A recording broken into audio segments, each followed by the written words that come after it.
Each year, Microsoft Research hosts hundreds of influential speakers from around the world, including leading scientists, renowned experts in technology, book authors, and leading academics, and makes videos of these lectures freely available.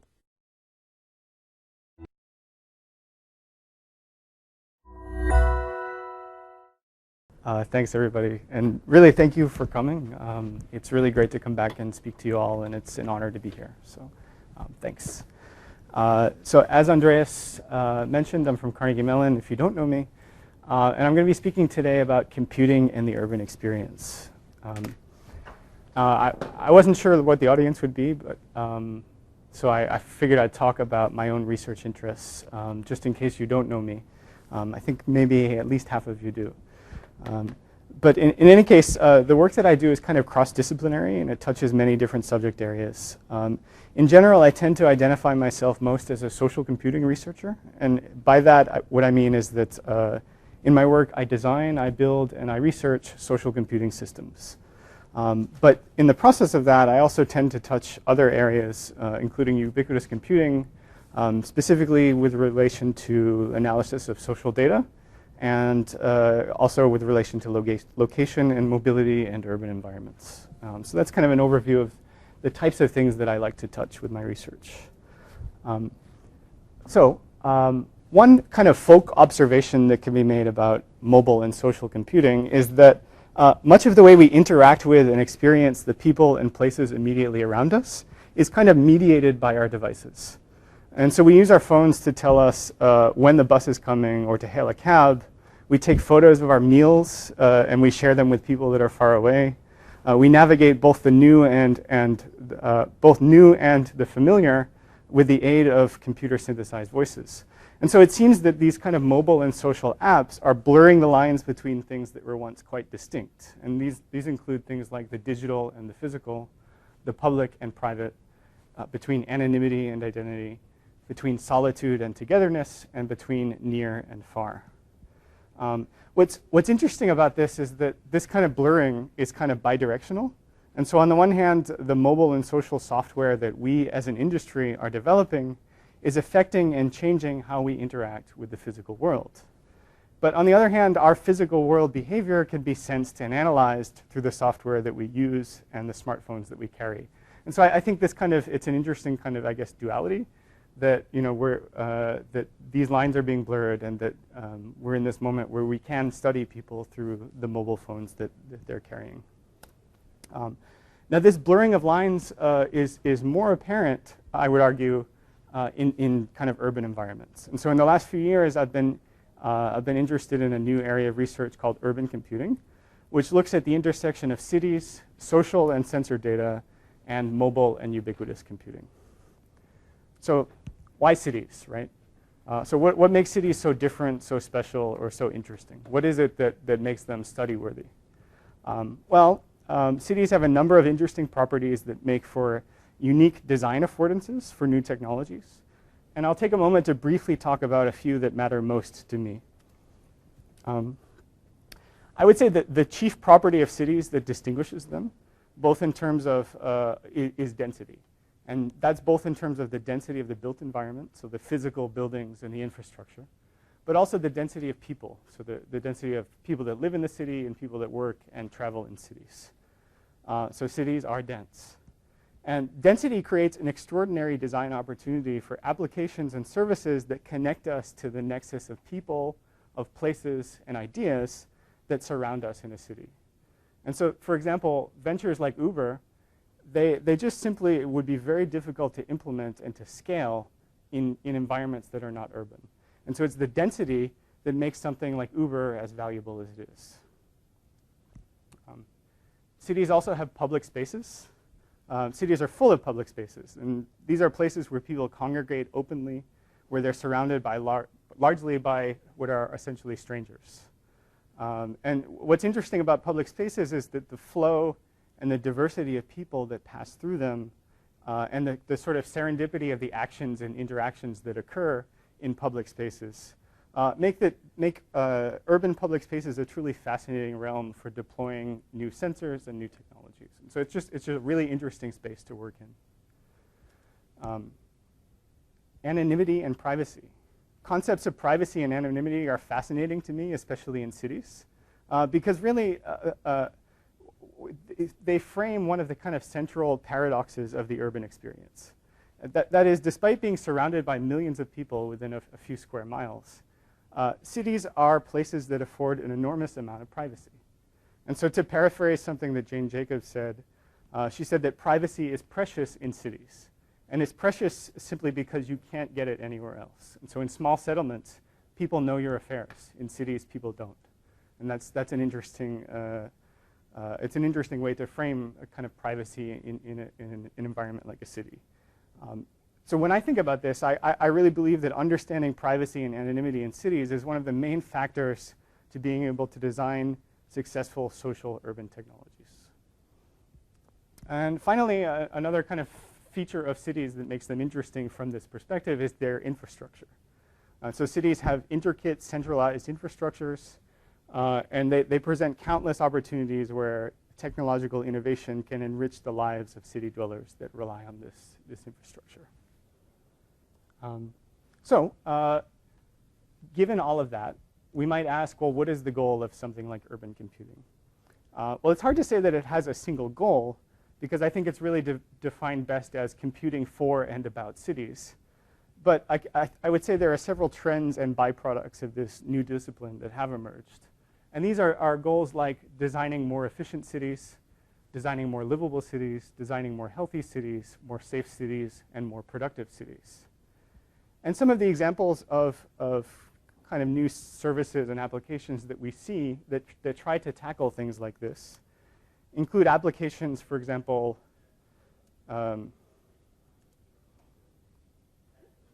computer froze.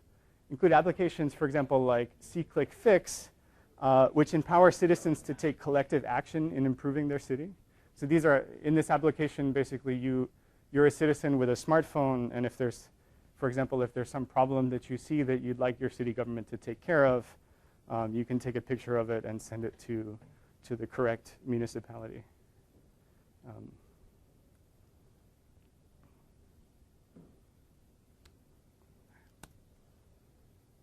I'm frozen here.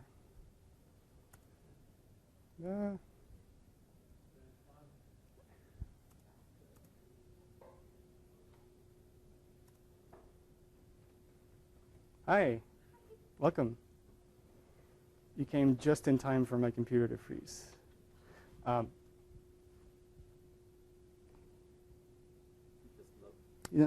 just something, it's loading or something. Another example is the peer economy. So the peer economy, it's, peer economy or the sharing economy. We think of this as releasing valuable excess capacity. And I think this is especially apparent in cities. And so much so that I would even argue that, that this phenomenon, I really don't know why these keep, I'll skip all of these slides because I think there's something wrong with them. This phenomenon of the sharing economy or the peer economy, I would consider it an urban phenomenon. I think that a lot of these systems, they simply wouldn't exist in the way that they do exist if they weren't deployed in urban environments. I'm going to pause and try to fix this technical glitch because something's wrong with my computer. It's a Mac, yeah, that's why. It's you guys sabotaged it, yeah.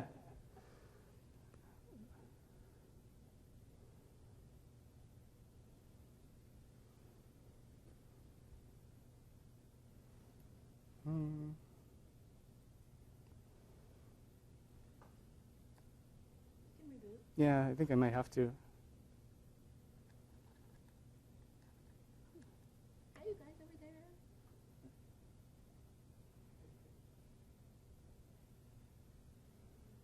All right, let me reboot, and we'll sit and chat for a second while I do that.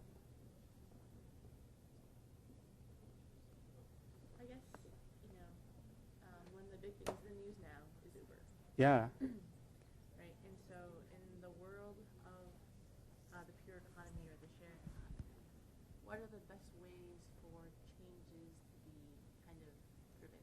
Right, because Airbnb has had share problems with clashes between new economy and existing infrastructure and rules and government. Yeah. And so what is like an easier way for these like innovators better think about how to innovate, but also still negotiate with the existing powers that be?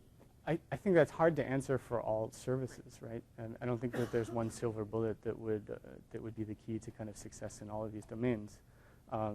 But I mean, I think that what the common denominator that you're seeing is that they are hitting policy issues, right?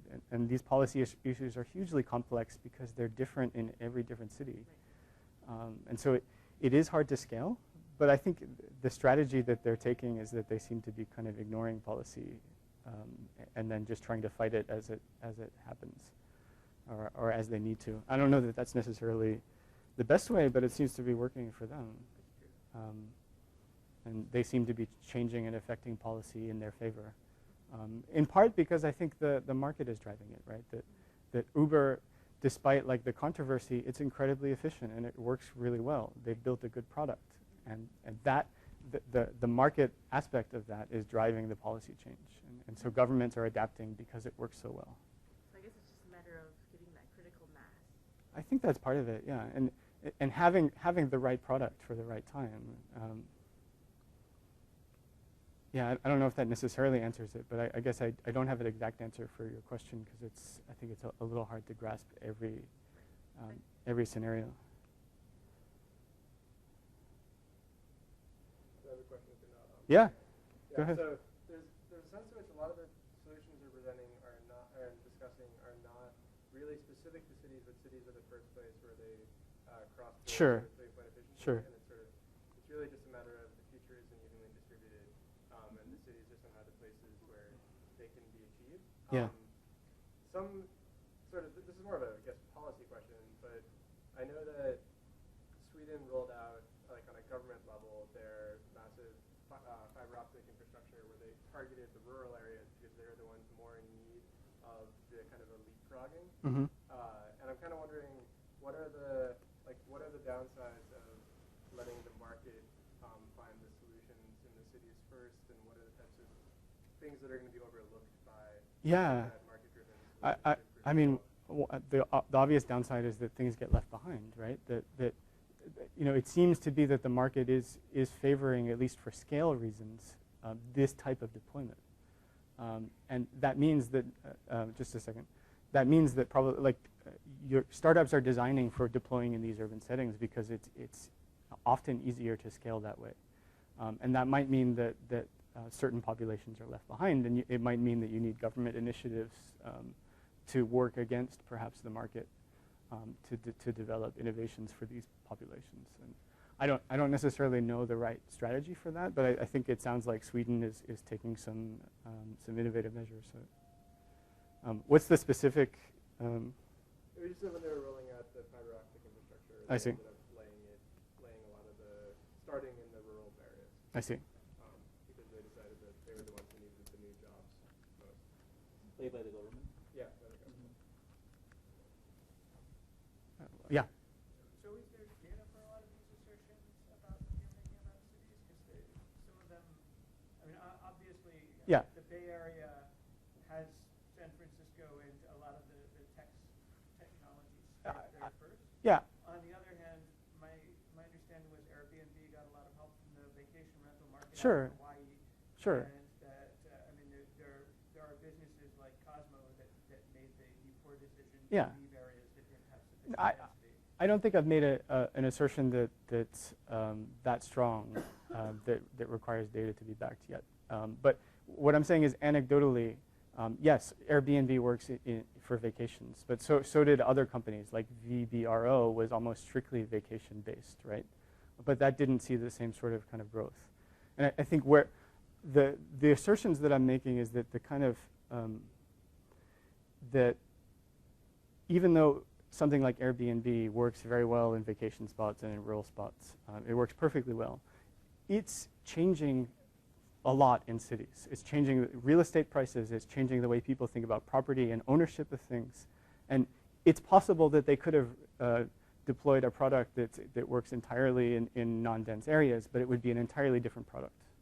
That's my assertion. I don't have data necessarily to back that. I know our real estate agent, we're in the suburbs, and Yeah. she said people have had great experiences with Airbnb Okay, it would work the same, yes, probably. But like in terms of the cultural entity that it is. So I'm making something a little bit more softer. I'm not making a hard claim. I'm making a claim about the culture of this particular product and how it's affecting what we think of property and what we think of ownership. Is that fair or convincing? I guess similarly, I feel suburbs are much more anonymous than when I was living in the city. Okay. Right, you get in the car, people have tinted windows, you Yeah. don't know who lives 2 doors down. When I lived in the city, I could just skate people I knew. Yeah. I mean, so there is data that looks at that particular question, and that might be something that we can talk about offline. But yes, I do have data to back that up. Yeah. But in terms of like my statements about Airbnb, yeah, you're right. But what I'm talking about is more cultural perceptions about ownership and space, and it's having a profound cultural effect on dense areas. It's a soft claim. I don't have data to back that up, but. Okay. Is this working? Maybe these slides are broken. That would suck. Yeah. Takes a while to register that you're next. I think there's something to do with the projector. What I'm going to do is skip these particular slides and move on to something else because I think there's something broken here. Sorry, guys. Yeah. Anyway, that wasn't that critical. So let's move on to the type of work that I like to do. So in my work, what I like to do is I look at things at like, how does computing help us understand the urban experience? How is computing changing the urban experience? How is computing impacting notions of place, neighborhood, and community in cities? And how can the collective local knowledge and actions of the urban crowd enrich the understanding of the physical world? And so these are the kinds of, I guess, motivating ideas that kind of drive the work that I like to do. Today I'll be presenting 3 research projects that I've been working on recently. The first is called Livelihoods, and it's about discovering city neighborhood boundaries through social media. The second project is called Curated City. And this is a work where I built a system that it's about building city guides through social curation. And the third project is something that started here in Fuse this summer. It's called Journeys and Notes. It's an ongoing piece of research that's about designing social software for when we're in commute. All 3 of these works, they concern the interplay between online and offline hyperlocal communities. And they illustrate ways in which the collective local knowledge and actions of the urban crowd can be leveraged to enrich our understanding of the physical world. So with that, I'll start and I'll talk about Livelihoods. This is work that was done in collaboration with Raj Schwartz, Jason Hong, and Norman Sadeh, and it was published in ICWSM 2012. Before I talk about livelihoods, I want to talk about neighborhoods. So neighborhoods, they play a number of essential roles in the daily lives of city dwellers. And by virtue of our sort of everyday experience with them, most people have an intuitive grasp on the idea of a neighborhood. But it can be difficult for one to kind of describe concretely exactly what a neighborhood is, let alone specify with exact precision where one neighborhood starts and another ends. So to kind of get a sense of what a neighborhood is, we can start by enumerating some of the things that they do and some of the roles that they play. So to start, neighborhoods, they sort of provide an order to the chaos and complexity of the city. Cities are big and complex, and neighborhoods help us organize them. They provide a sort of common ground that let us talk about the same places and know, for you to talk about one neighborhood and me to know what you're talking about. It's this common ground that's an organizational principle. They help us determine where to live, where to work, and where to play. They can provide an area of safe haven from unfamiliar territory. They're also an organizational unit that are used by city governments. They don't necessarily serve a political purpose, but they help governments determine where to provide services for people. They can also be engines of economic growth and activity. As these sort of cultural entities, they can be brands. So for example, the Capitol Hill neighborhood in Seattle is a neighborhood that I think has a fairly well-established brand in the city. most importantly to me, they also provide a sense of identity to their residents. So given all that, I think we can enumerate all of these things that they do, but they're much more complicated than the enumeration of services that they provide. And that's because neighborhoods are actually cultural entities. They're collectively and socially defined by the people that live there and go there. And so because of that, we each sort of carry around our own personal biases of how we view the city and its neighborhoods. And for example, my view of this might differ from your view of this. And so we have these sort of slight variation in how we kind of view and perceive these areas. And so in addition to that aspect, neighborhoods, because they're these cultural entities, they can evolve fast, both in terms of how cities develop and evolve, but also in terms of how people perceive the action and consequence of these developments. And that fast evolution can be much faster than the official boundaries that delineate them.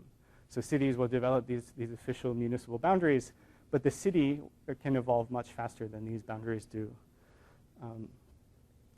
And so that motivates two perspectives on the neighborhoods of the city. On the one hand, they are these kind of politically constructed things. They're a set of boundaries that are often defined by local urban planning departments. And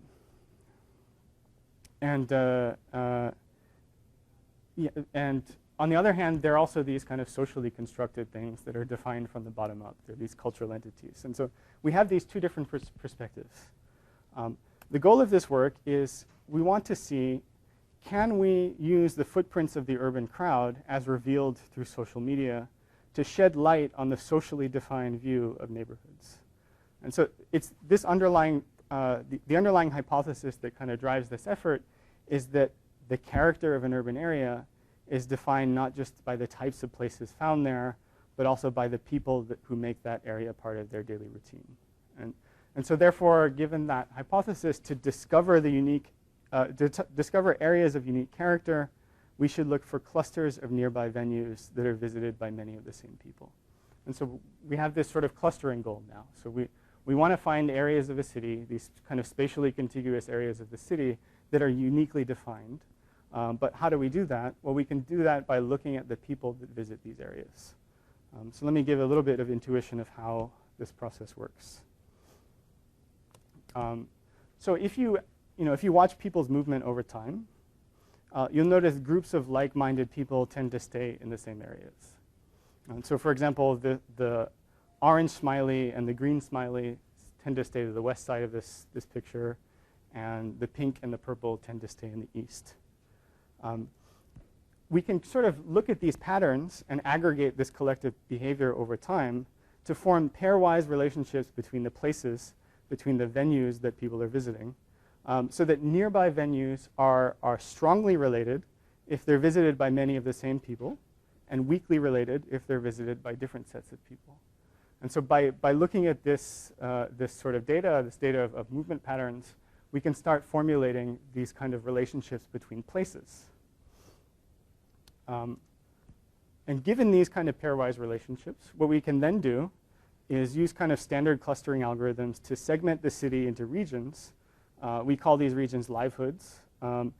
And that's meant to reflect the idea that they're not quite neighborhoods, but they're still reflecting some sense of commonality and of kind of collective behavior.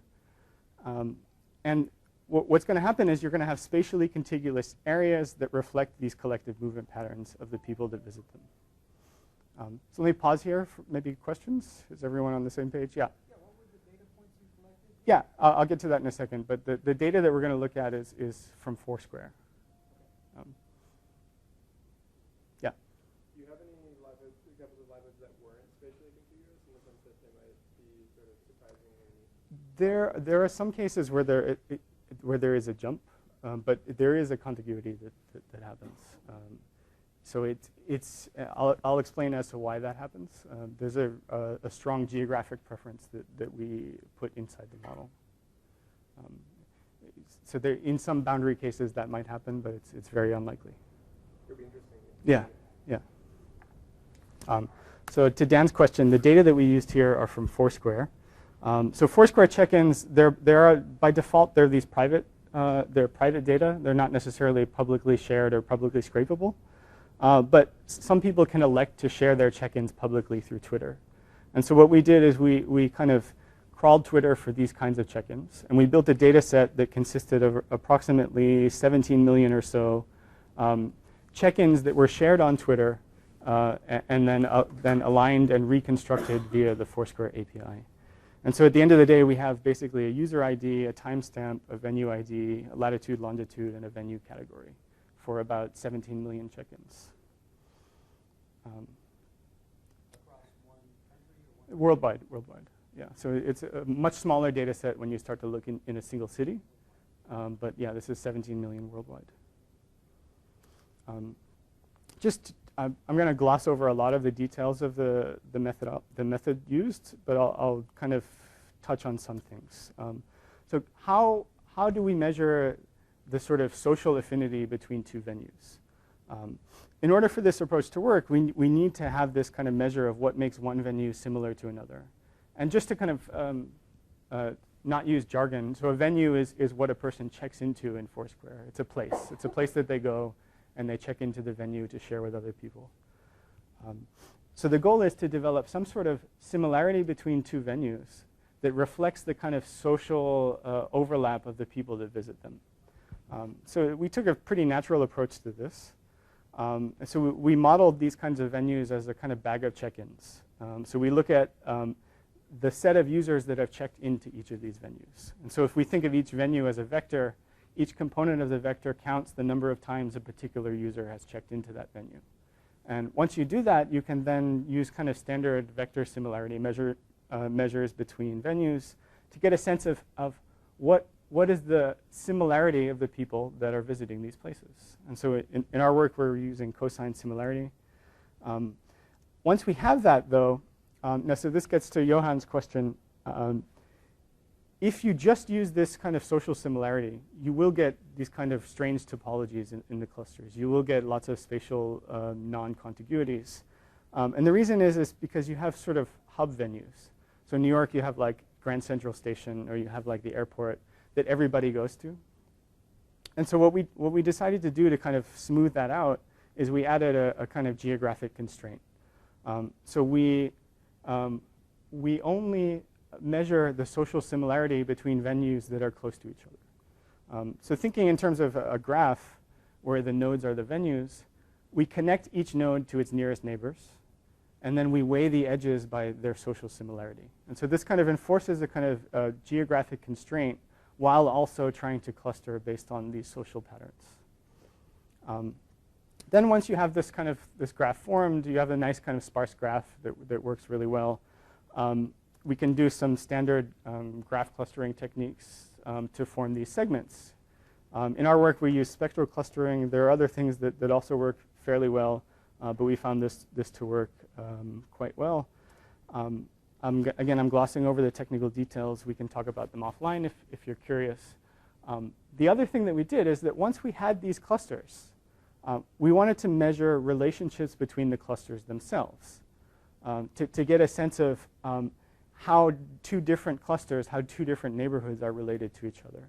And so what we did is we developed another similarity measure between the clusters. And this was very similar to the measure that we use between venues. It's, again, looking at the people that have been to these neighborhoods, to these clusters, and developing some sort of bag of check-ins of these people so that two neighborhoods would be strongly related, two clusters would be strongly related if many of the same people visit these clusters. What's nice about this is that it allows you to explore relationships among, not just among the individual venues, but among sort of hierarchically among the clusters themselves, allowing you to see kind of movement patterns of the populace on a regional scale. Once we had all of that in place, we decided to showcase this work by building an interactive website that lets you actually explore the clusters that we discovered. So you can kind of explore your own geographic intuitions about a place in relation to the kinds of clusters that our technique discovered. And I think it's a nice way to kind of explore the data by kind of testing your own intuition. So that's on livehoods.org. Feel free to check it out. We have maybe 7 or 8 different cities that we built maps for. I'll move on to evaluation, but I'll again pause for questions about the method and the goals about this work. Is everyone, yeah? Were there any things that were really surprising that you saw when you kind of mapped out Yeah. neighborhoods as compared to the traditional neighborhoods? Yeah, absolutely. I'll get to that in the evaluation for sure. Yeah. So how do you expect you would use these clusters? So like a replacement for demographic zones or something like that? I think that's one way to look at it. Replacement is a strong word, right? But as a kind of way to see kind of trends and movement patterns, you can also, you'll see in the evaluation through the kind of interviews that we conducted, it kind of teases out some of the factors that are kind of shaping the way these clusters are formed. And I think that gives a lot more meaning to kind of what they are. It'll kind of make a little bit more sense. But in general, I mean, I think of it, for example, in computer vision, right?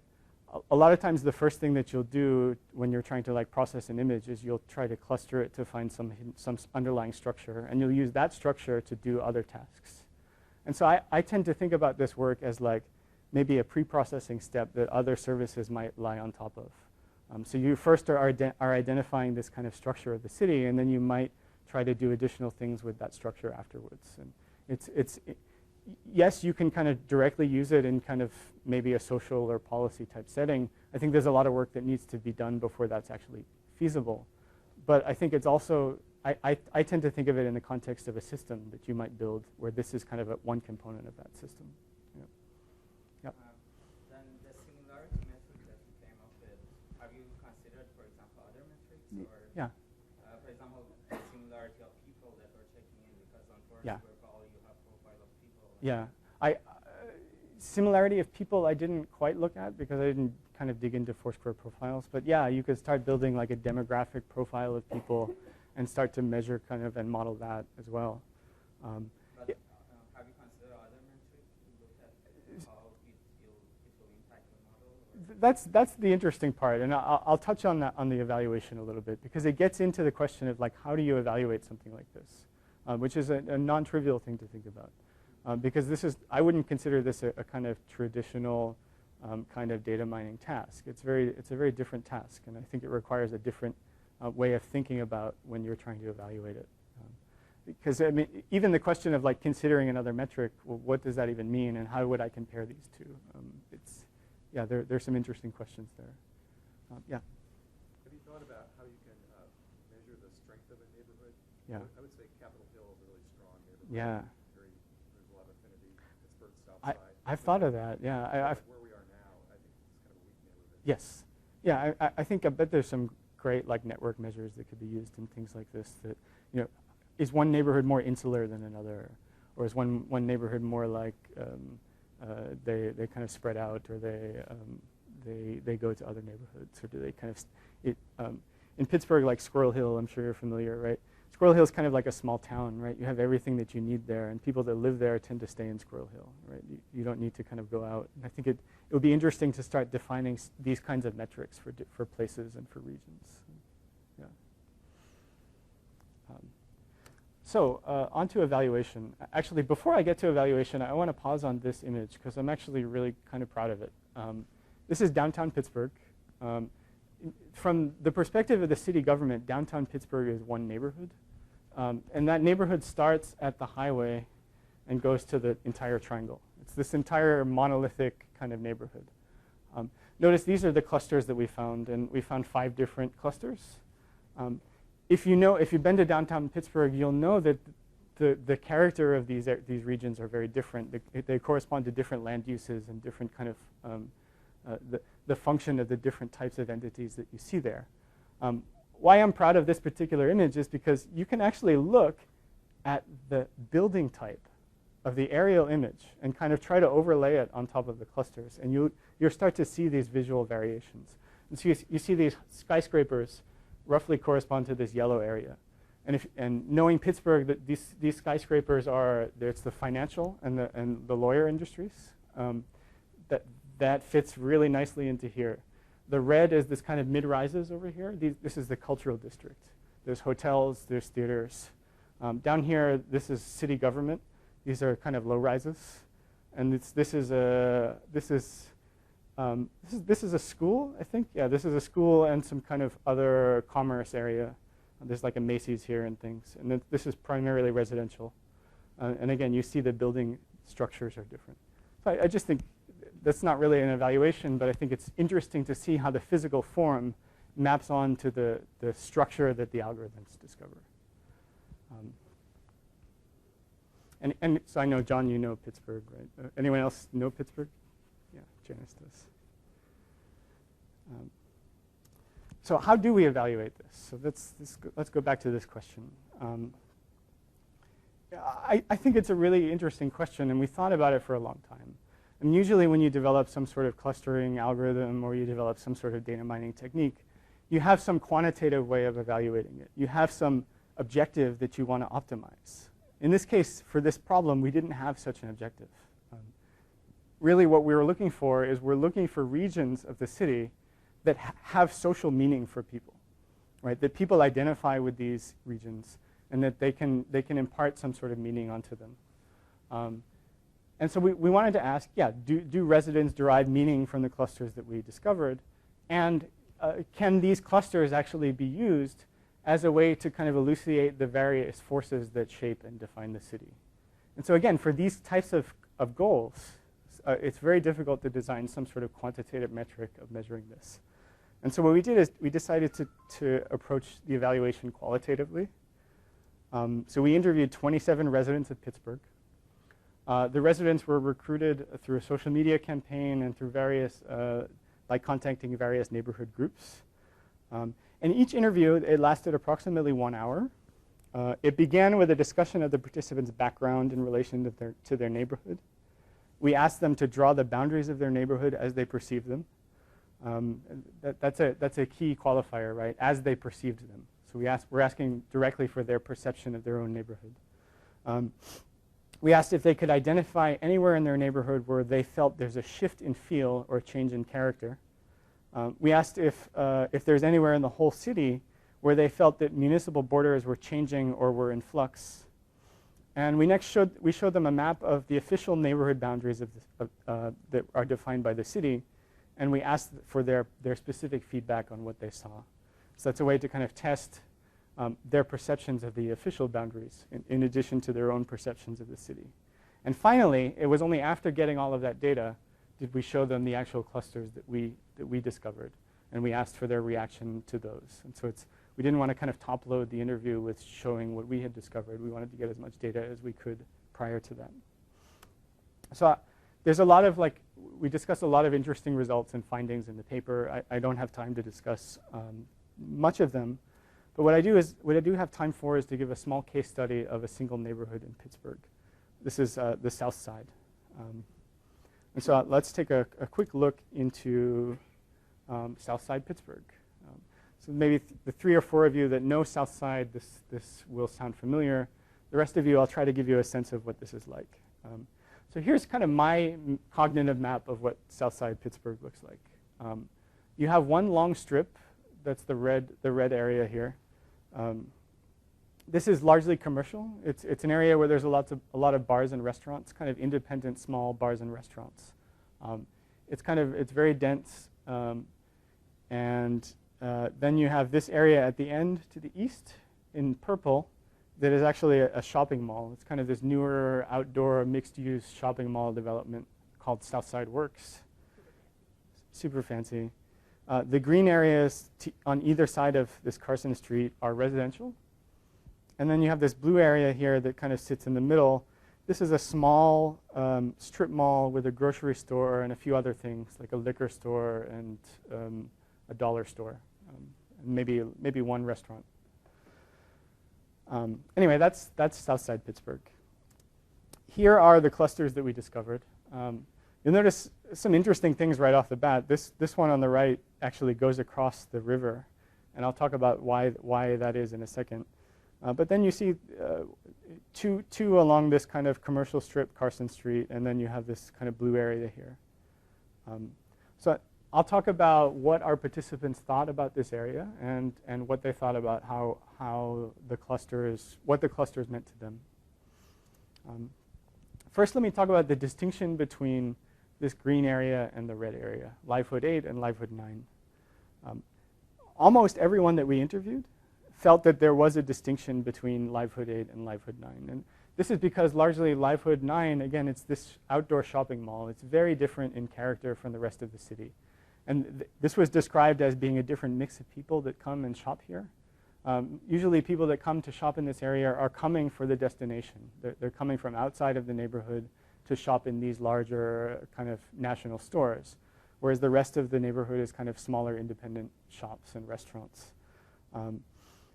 And although, you know, again, South Side is all one large monolithic neighborhood in terms of the city, and so a lot of people, when we showed them the neighborhood boundaries, they were surprised because they felt that this should be something different, that this red area should be something different. And in particular, one participant was disappointed that there wasn't a boundary here. They felt that this really should be a different neighborhood. It's not like South Side at all. And then when she saw our clusters, she was excited, and she said, hey, yes, here's the division that I put in. Yay, thank you, algorithm. And it's a reflection of the fact that she felt that this area was demographically different and served a different purpose than the rest of the city.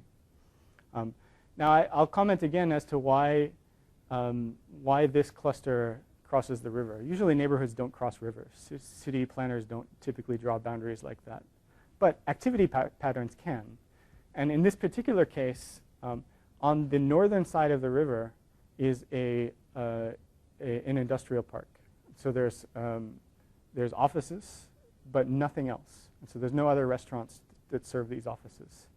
And so what you see is you see this pattern of people that work on the northern side of the city come back to go to lunch, for example, in this kind of shopping mall district. Now I'll talk about the distinction between the brown and the green. Now, many participants actually felt that there shouldn't be a distinction, that, you know, that this area has the same character and that this should be one neighborhood. But quite a few actually thought that they are different. And one person said, from an architectural standpoint, it's a lot tighter on the western part once you get west of 17th or 18th. What's interesting is that is precisely where the boundary is. It's at 18th. So you see the lot sizes get much, much smaller in livelihood 7. It's much more dense. There's much more bars. And what the patterns that that our participants indicated is that they think that people are coming across the bridge from the Duquesne University, which is in the north, and then they come and they bar hop in this brown area, and they don't keep proceeding east. So they think that there's this unique culture of kind of bar hopping that exists in livelihood 7 that doesn't exist in livelihood 8. And kind of in line with that idea, with the density, is a distinction between safety.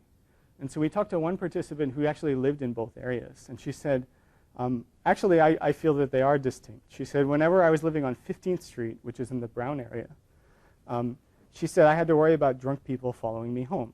But on 23rd, which is the green, she said I had to worry about people trying to mug me. And so it's different. It's not something I anticipated. That's also in line with density, right? It's a kind of well-known principle in urban design that dense streets are safe streets. Where there's people, it tends to be more safe than when there's not people, at least in terms of kind of violent crimes. Another interesting observation is this shopping district. Janice, you know, have you been here? Yes. Yeah, it's the Giant Eagle, Yes, right? Giant Eagle in the liquor store. Yeah. What's interesting, what people said is that people who live in Southside, they said that the people that they see in livelihood 6 are a different mix than ones that they see elsewhere in Southside. One, I guess because it's a grocery store, grocery stores tend to bring in people from the outside. But what the perceptions that they had was that they assumed that the people coming here came from up the hill. What I mean by that is to the south. There's a hill to the south. And the hill to the south is largely a kind of lower income neighborhood that doesn't have very many resources. So they actually don't have a grocery store of their own. And so their assumption in seeing the mix of people that they see at this grocery store was that they're actually coming from far away to come get groceries. What's interesting is that this notion is supported from the data. So when you, again, remember I told you that we also looked at the relationship between the clusters. When you look at the top 5 most closely related clusters to that one tiny grocery store cluster, you see that there's a wide area of people that are coming in to shop there. These are people from downtown, which is the yellow, but then again, from up that large area, that large hill, where there aren't very many resources. So I think it's interesting to see both that these perceptions exist in people and that the data can kind of can help lend support to these kinds of perceptions that people make about places. So that's the last that I have for livelihood. So I'm going to pause and take some discussion and questions and thoughts. It's a kind of non-traditional kind of research, and it takes some thought to let it sink in. But I'd love to discuss about it. I think I'd like to see some to relax the boundaries. Yeah. Clustering seems more comfortable because Yeah. neighborhoods are not defined by boundaries. Well, that's right. You started off saying they are the boundary. Yeah. But the others still But create boundaries. So there's actually a tension there, right? I mean, yes, you can define kind of clusters with mixed memberships, right? Yeah. And yes, there is a gradient, really. But on the other hand, in terms of being useful, to have this kind of common understanding in terms of an organizational structure, we kind of do need these sharp boundaries, right? And so there is this tension to kind of like explore. I think it's an interesting research question, like what could you do with kind of soft boundary clusters, and how would people use it? How would people perceive them? Because yeah. it's not quite clear where the Yeah. I think it'd be interesting to see how things change over time, right? Yeah. In that red area, that's where like the new fancy condo building went up and Yeah. the old warehouses. So Yeah. versus like really elderly people who've been Yinzers their whole lives Yeah. in the other part of the south side, and how that red might grow over time Yeah. as they bulldoze more areas and put up more condos Yeah. and whatnot. I guess my other question is, Foursquare earlier this year changed its app, right? That got rid of having people check in Yeah. and replaced it with another app called Swarm, Yeah. which would automatically check people in. Right. Do you feel like that has caused people to not use the app? Oh, I don't know that I'm qualified to answer that. Okay. I mean, 'Cause I'm not sure if you're still scraping for those check-ins. I'm not. Yeah, I've stopped that. But I will say this, that I think that Foursquare has started to pay attention to neighborhoods more. And so in the design of Swarm, the neighborhood is kind of front and center. So it does this kind of automatic check-in thing, but not to venues, to neighborhoods. So it'll show you that it'll share with your friends the neighborhood that you're in, but not the actual venue that you're in unless you check in. I think that's an interesting design decision, right? Because one, it's making the assumption that that's not necessarily private, right? That it's, Foursquare was, privacy nice because, privacy friendly because you had to take action to check in, right? But they're making the assumption that the neighborhood level sharing is is granular enough that they can kind of automatically do that for you. And I think it's an interesting design decision. I don't think people have really run from it. I think maybe it's so transparent that because it really does kind of just happen. Yeah, I uninstalled Yeah, it because I was like, I want to have control. yeah. Huh? Yeah. What are your quick thoughts on just the issue that you define these boundaries by a certain type of demographic, younger people Yeah. probably versus people under 60 who probably aren't checking in. Yeah. I mean, I have a lot of thoughts about this, and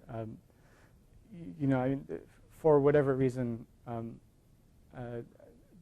so this work got some press, and after the press, we were getting contacted from city planning departments.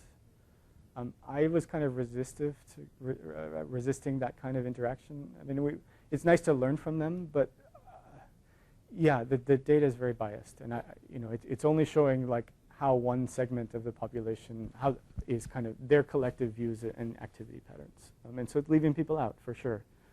Yeah, it still seems like a good data source, and that you are seeing a variety of what looks like socioeconomic status. Yeah. And things like that. So yeah. I mean, one concrete example is that in some cases, you can actually see the people that are being left out, right? So in Pittsburgh specifically, there's one neighborhood called the Hill District that we kind of hardly had any data for. And it's because this population that lives here generally isn't using the service.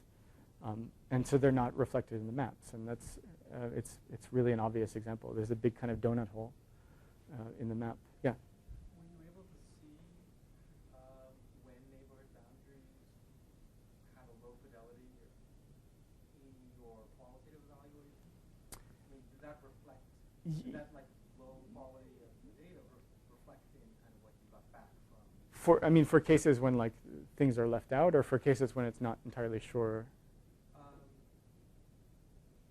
When you felt that the neighborhood boundary was poor because there wasn't enough data, did your kind of objective participants in your study, did they reflect that back to you as well?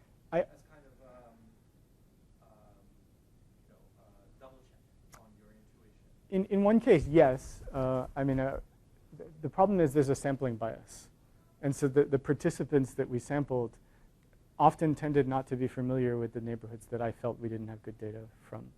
So there is some weakness to that. But we actually did have some participants from these underrepresented areas. We purposefully tried to recruit from them.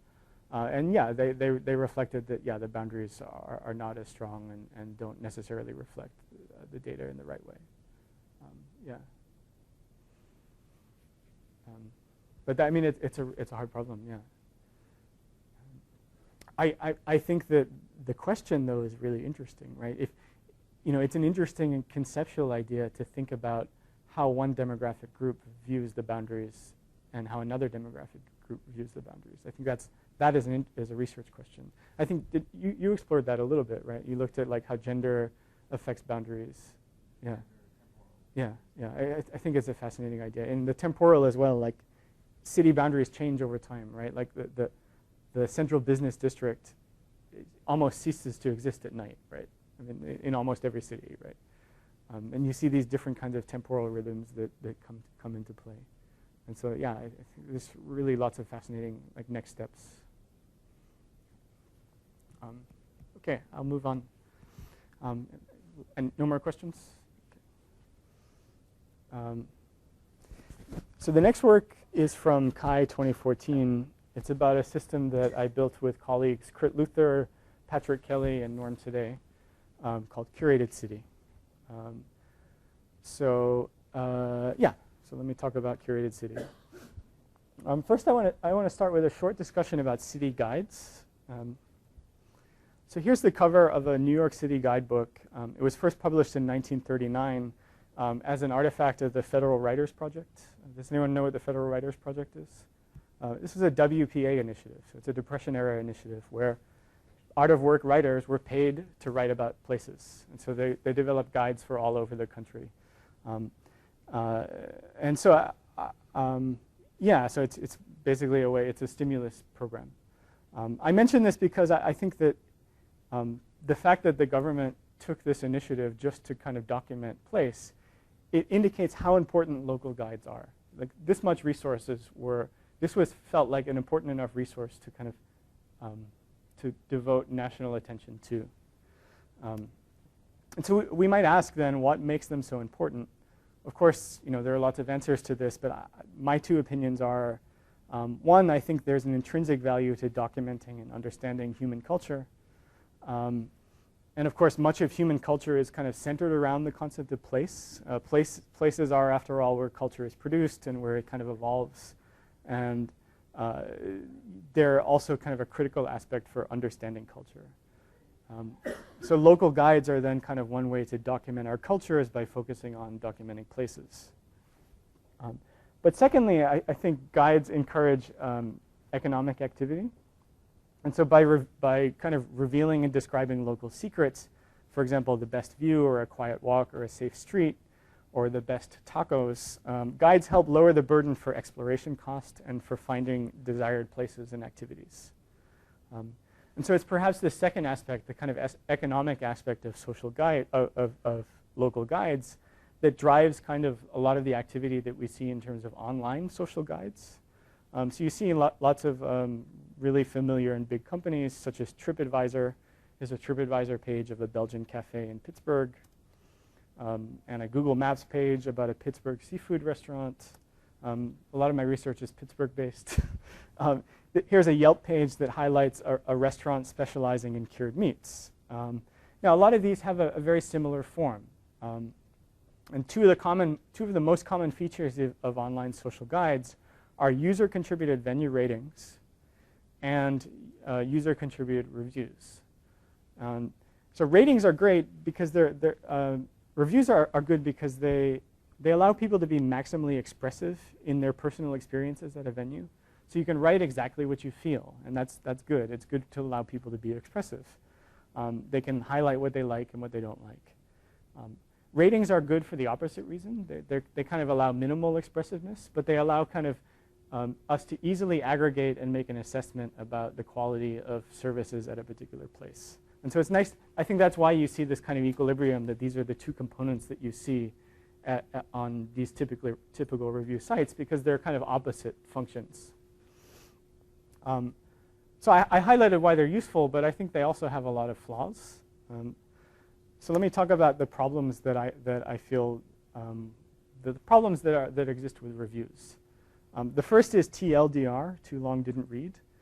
This kind of giving people maximum expressive is good, but people like to write a lot, right? And so they often write long paragraphs about exactly the experience that they had. And if you're a consumer trying to make a decision about going to a place, that can be overwhelming.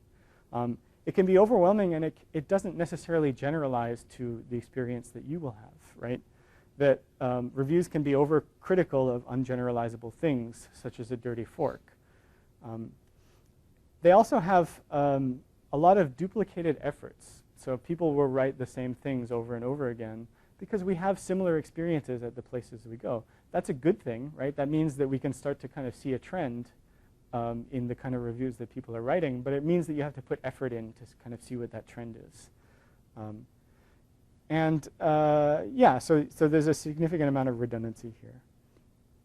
Now, what about ratings? What is the problem with ratings? Well, again, by design, I guess, they're not very expressive. And so the full variability of the local experience is projected onto kind of an arbitrary numeric scale. A kind of behavioral problem with ratings is that they often tend to be bimodal in distribution. So people will either love a place or they'll hate a place. And this has to do with the kind of motivations that exist behind leaving a rating on a restaurant or a venue. It makes it kind of hard to discriminate. And so often these websites will show an average of all ratings. And the averages of most places tend to be around like 3.5, right, or 3 stars. And so it's hard to say why I should pick one place over another. And finally, having one uniform rating system induces comparisons between incomparable things. So for example, a Michelin-rated restaurant and a fast food restaurant might both end up with 4.5 stars, but clearly you're going to find different experiences at both, right? And so that's an extreme example, but you'll see the same type of incomparable venues getting similar ratings in much more or less extreme situations. So what we asked in this research, and this is kind of a design-motivated research, is can we build a social city guide where user contributions are not centered around rating or reviewing? That was the motivation. So we wanted to take this problem and see what we could design. So the prototype that we came up with is a system called Curated City. Curated City is a social website that tasks each user with creating their own personal guide to a city. And in the process, as they do this, it exposes a kind of social and collective view of the city's experience. And I'll make clear what that means exactly.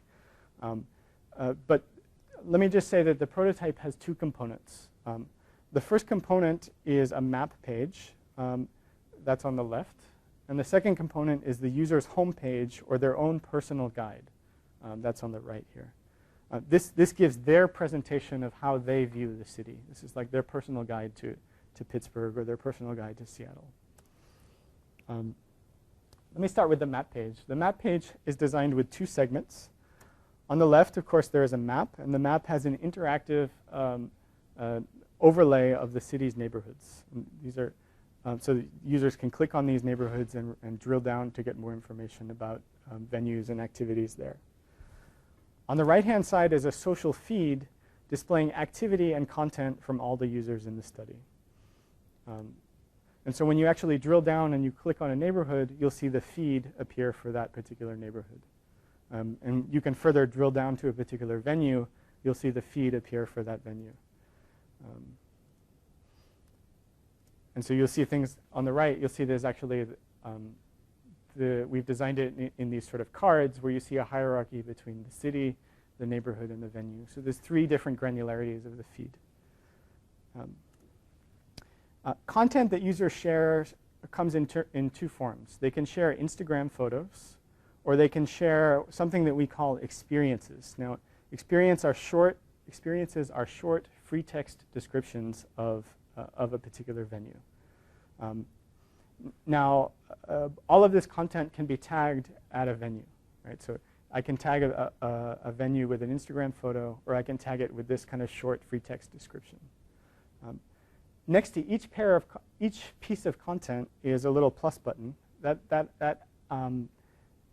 is a way for users to reshare the elements that other users leave. And so this works like a reshare in Facebook, or a retweet in Twitter, or a repin in Pinterest. And it was designed as a way to kind of let content be remixable. And so if I'm looking at Andreas's guide to Pittsburgh or to Seattle, and I see something that he created that I like, I can add it to my own personal guide. And so it creates this kind of reshareable, remixable set of content. So again, the goal of users is to build their own personal guide. And these are kind of reshareable. The motivation is that you might, there's both this self-presentation motivation that I might like to kind of show off the places that I like. But there's also a motivation of I might like to share this with my friends who are visiting from out of town. So there are different ways and different reasons why people might like to build something like this. We wanted to design a system where people could build this in a really efficient and fast manner. And so on the right-hand side, it's indexed by neighborhoods. And so you can drill into a particular neighborhood to see the content that you left for that particular neighborhood. So again, self-presentation is an important motivator here. And there's kind of research that backs up the idea that this actually is a motivator in location sharing. It's, I want to share with others the locations that I have been to as a way of presenting who I am to the world. So what I think a system like this does is instead of encouraging people to be critics of a place, which is, I think, how a Yelp works. I know Janice is a super Yelp user, right? I'm curious to get your feedback. I want this. Yeah. I've been telling people at Yelp they need to have guides. So like if I go to a new city and I really like hole-in-the-wall, delicious restaurants. So where's my great hole-in-the-wall Yelp guide? I guess that's what the game of the new Foursquare is. Yeah, but exactly.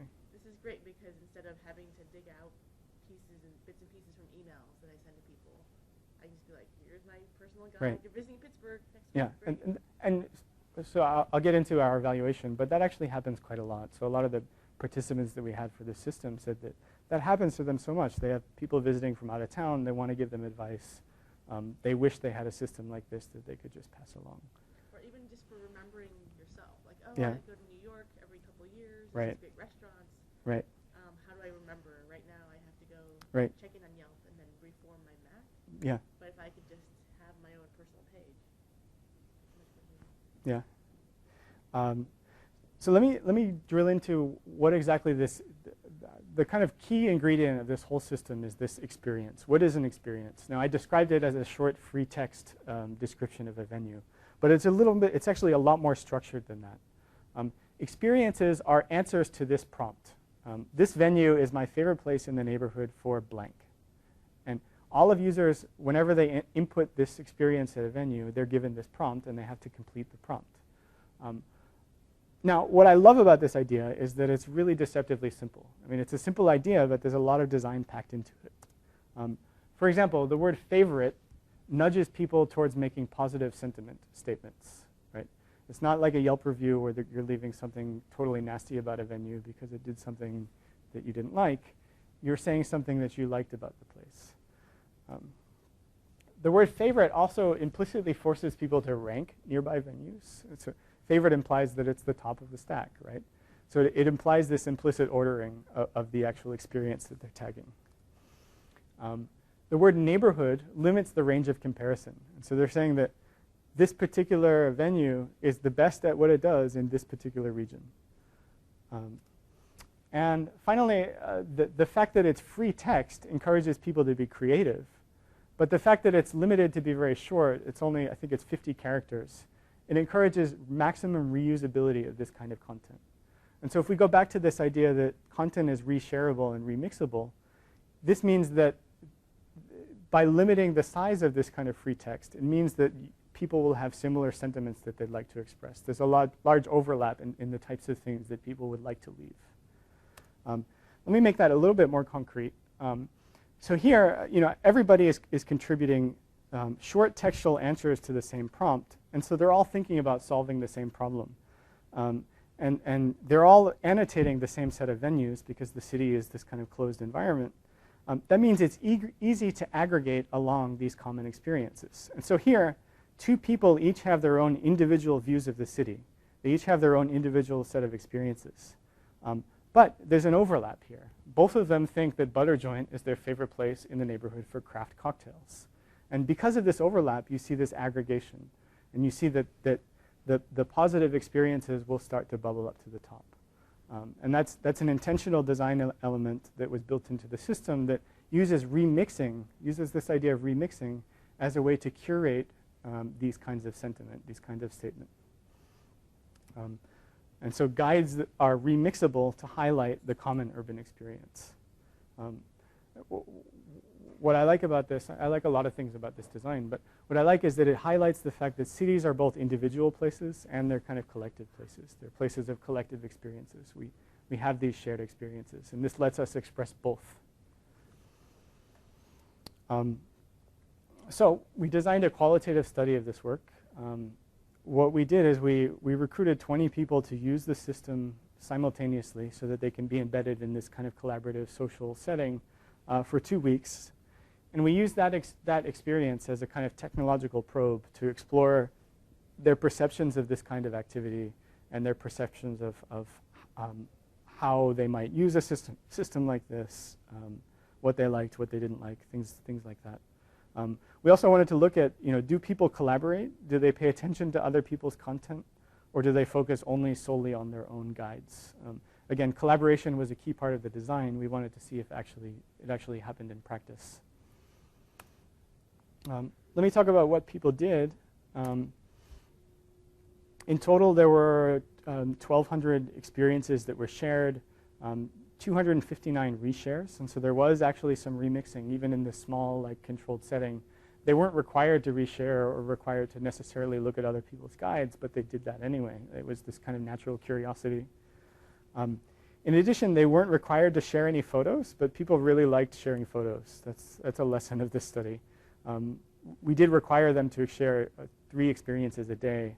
They weren't required to share any photos, but because they liked this self-presentation, they liked making their guides look pretty. And so they added photos to their guides. Yeah. So it's connected to the Instagram API and then added to the system. Okay. So let me just show some of the things that they shared because they were kind of pretty. Things like sports teams and businesses and interiors and cityscapes, lots of food. It's Instagram, lots of drink, concerts, and other pretty random things. This is what some of the actual guides that they built to look like. Since they were very expressive, they showed highlighted interesting neighborhoods and interesting activities. Really, what I think is one of the most inspiring things about this work, and for time I'm going to have to gloss over some of the findings. What I think is most inspiring is the type of experiences that people shared.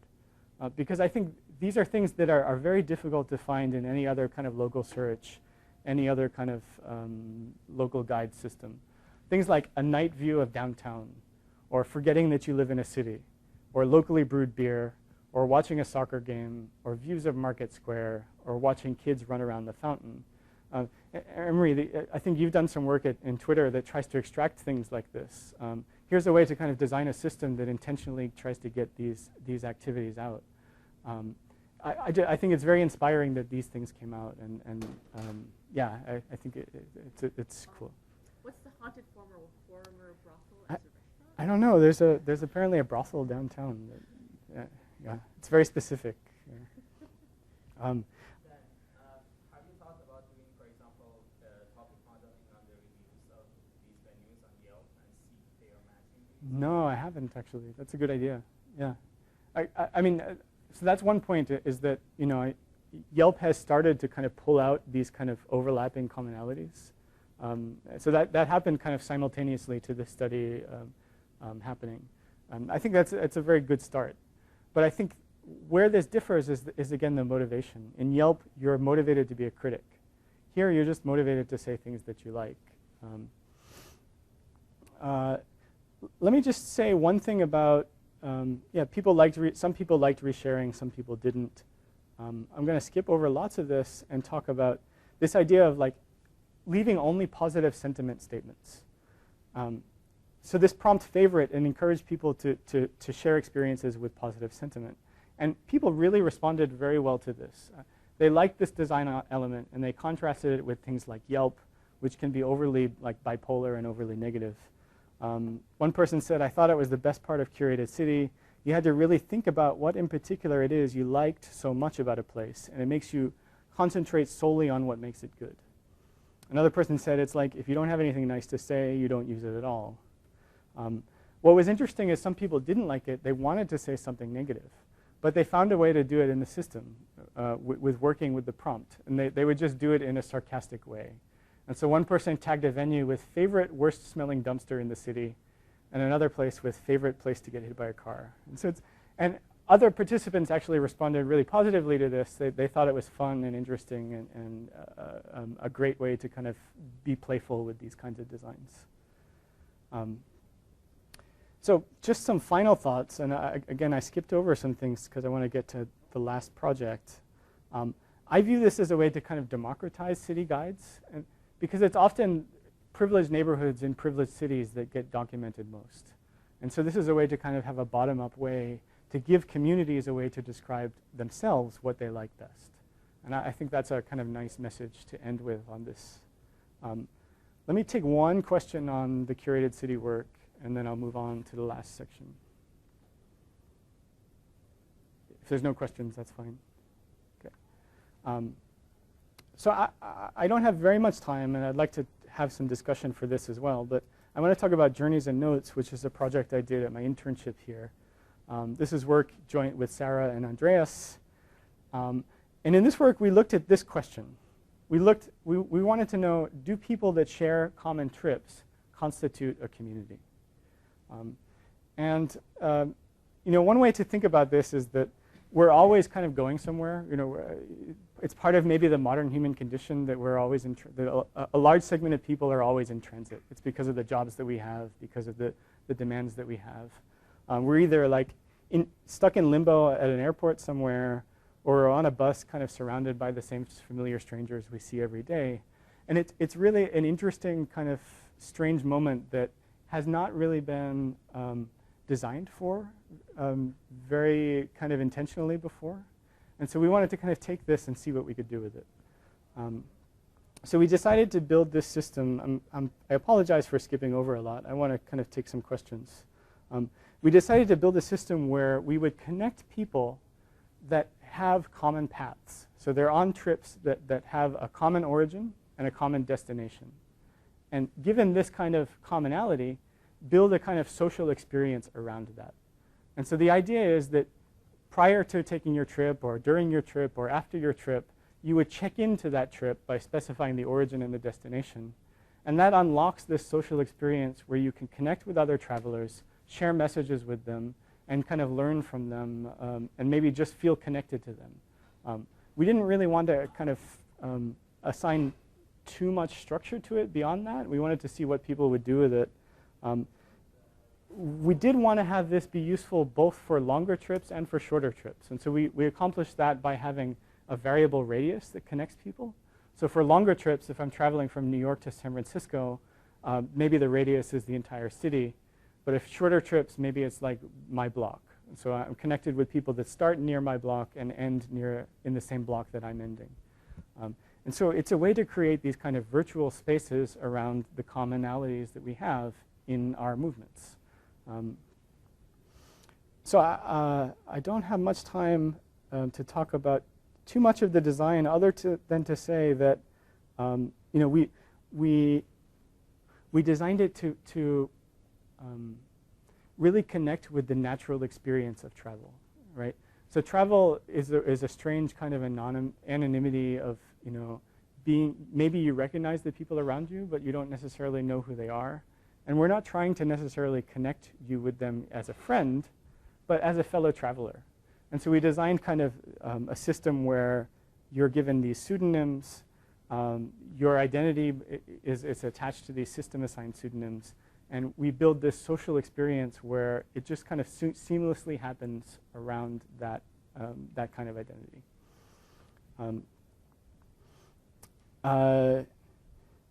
Let me just talk about the types of things that people have left in this system.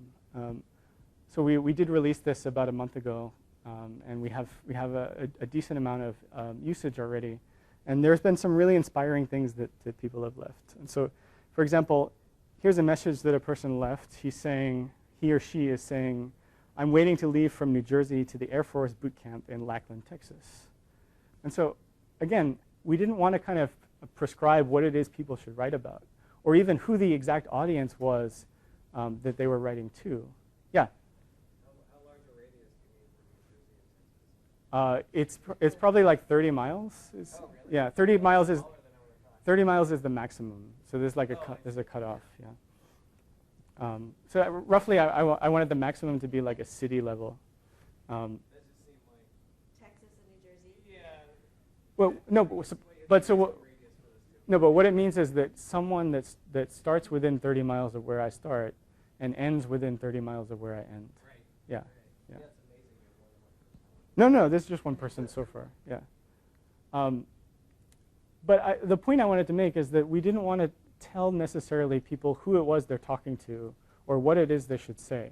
We wanted to create this environment where it's okay to kind of leave a note that you don't know necessarily who's going to read it. And there's kind of a mystery to that. And so here's a person who's in this kind of really personal moment, and they don't necessarily have someone to talk to, but there's this idea of leaving this message behind, right? So this is probably, they're probably feeling really anxious and really, there's all kinds of complicated emotions with this moment. But we created a space where they can leave this behind. And maybe someone else might see it and respond to it. So that's a lot. We put a lot of thought into designing that moment. And it was inspiring that the exact type of messages that we had hoped would come out are actually kind of emerging. And I think it's really cool to see. We also designed some kind of poetics in the system to kind of try to nudge people to leave kind of beautiful things rather than kind of nasty things. So here's something that said, the path from desolation to poverty to synthetic happiness and wealth is like transcending a world entirely. It's pretty deep. But again, it's not clear who the audience is, but it's kind of like leaving a message in a bottle, right? So you have this, you're in this state of transit. You want to find people to connect with. This is a way to kind of do it and to have a form of expression that you can. This one is particularly poetic. The train is empty, seats creak, the guard approaches silently, gliding like he's done for years. I have no ticket to show him, I am not here. Anyway, there's also a lot more factual things. No, these are, I didn't have time to make that look nice, sorry. Yeah, no, they're not the same person. Yeah, good question. But anyway, so yeah. What types of, or what type of corteses were there? What type of engagement did you see between people? Could people respond to Yes. notes? Yeah, so you can leave a note and comment on notes. And so our hope is that we will start to see these kinds of community structures emerge over time. I think it's really too early to say that that's exactly happening. We are seeing some commenting behavior, but I think that the numbers are too small to say that that's happening. But the intention of the system is that it would work not knowing necessarily who's going to respond. That I could leave a note to myself and there would be some value attached to that and some value received from that. And so it's both kind of social and antisocial at the same time. Yeah, so I think we had a lot of fun playing with those kinds of ideas and design elements. But yeah, I mean, that's a long-term hope, is that you might see these kinds of community structures emerge and you might see discussions that happen back and forth. We need a lot more usage to actually have that happen. But yeah. Sort of following up, but so creating a community around single point Yeah. champions, like I don't know, is it sort of exponentially harder when you have the 2 points required? You start from one point and you get like an infinite number of other points you can go to. So You would be surprised. I mean, I think we played a lot with the radius. And so we looked a lot actually at data prior to designing this. We looked at Car2Go data to see that there's significant overlap in the trips that people are taking. And it turns out that there actually is. Like there's a lot of redundancy and a lot of commonalities in the trips that people take.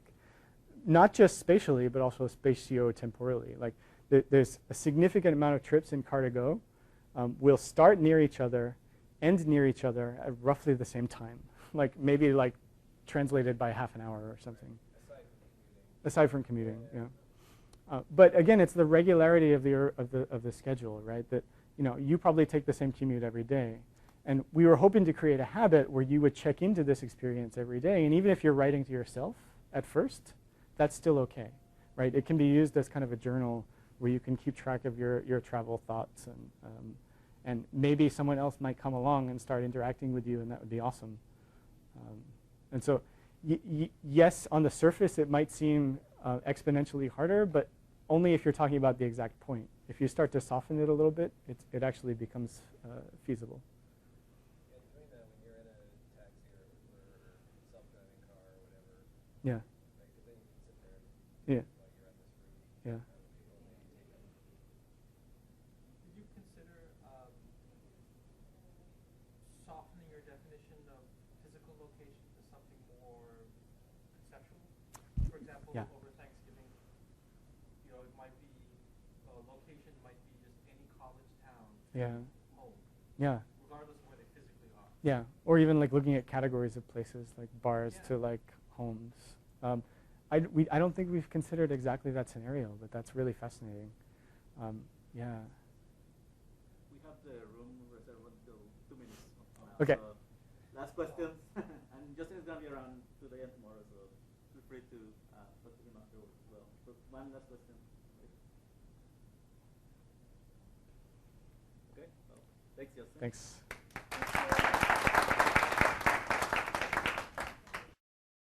Each year, Microsoft Research hosts hundreds of influential speakers from around the world, including leading scientists, renowned experts in technology, book authors, and leading academics, and makes videos of these lectures freely available.